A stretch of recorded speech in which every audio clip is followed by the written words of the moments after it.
I took this assignment literally. Listen to your mother. Made me think of my mother and all the instructions she's given me during my lifetime, starting with my childhood and ending with yesterday.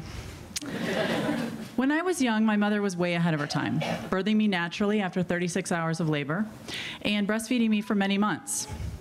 For as long as I can remember, I knew that at only 6 pounds, I had caused my mother agonizing, torturous labor pains, and then scabbed and bleeding nipples. Always graphic, my mom used to be a nurse. She promoted good health and respect for one's body, and was herself a shining example of these virtues. During my grade school years, one frequent struggle between the two of us was my inadequate consumption of fruit. This led to some difficulty in the bathroom for me.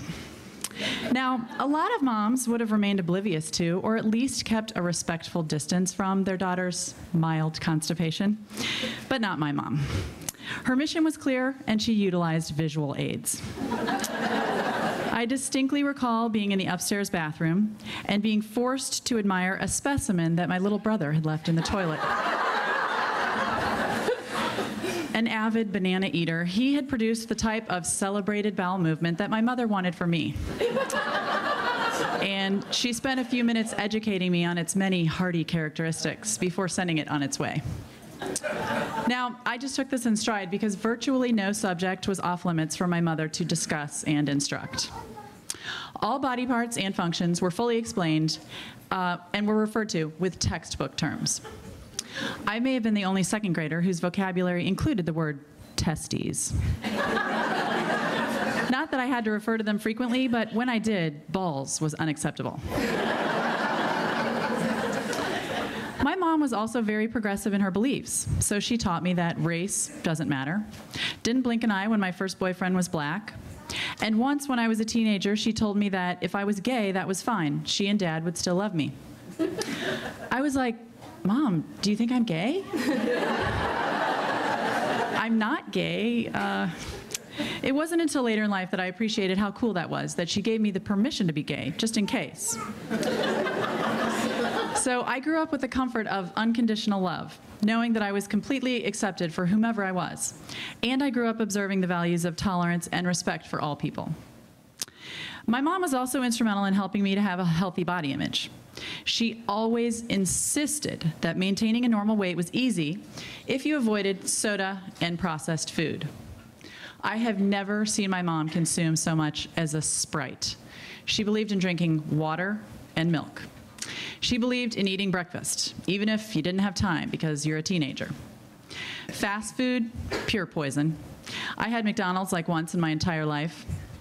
Dinner was made from scratch without chemicals. Today, I am grateful for the standards she imposed. Not that I can live up to them with my own family, but I try. When I was 25, I became a mom. What came next was very instrumental, but it also turned out to be life-changing. My mother taught me how to breastfeed. Nowadays, women prepare for breastfeeding by taking classes and learning terms like nursing on demand and practicing different holds and studying a proper latch. I acquired none of this knowledge ahead of time. I learned the old-fashioned way from the previous generation. I was completely clueless, so I just listened to my mother. I did everything she said. Though I did get highly annoyed with her as she again and again used the phrase, "put her to breast." Anytime I consulted her about what to do with this 7-pound bundle of demands, that was her advice. Put her to breast.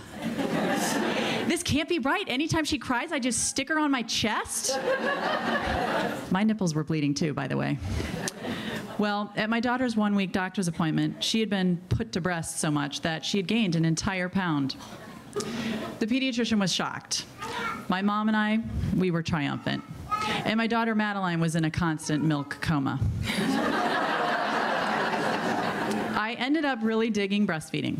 It appealed to me so much that I volunteered as a La Leche League leader and then became a lactation consultant. What I like the most about my job is helping to empower women. Many new moms struggle, but if they eventually succeed in their goal to breastfeed their baby, I watch them transform into proud and confident moms. I think of breastfeeding as a unique expression of feminism.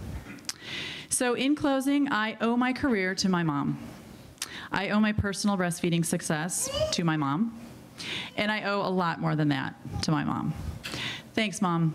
I'm going to go grab some fruit.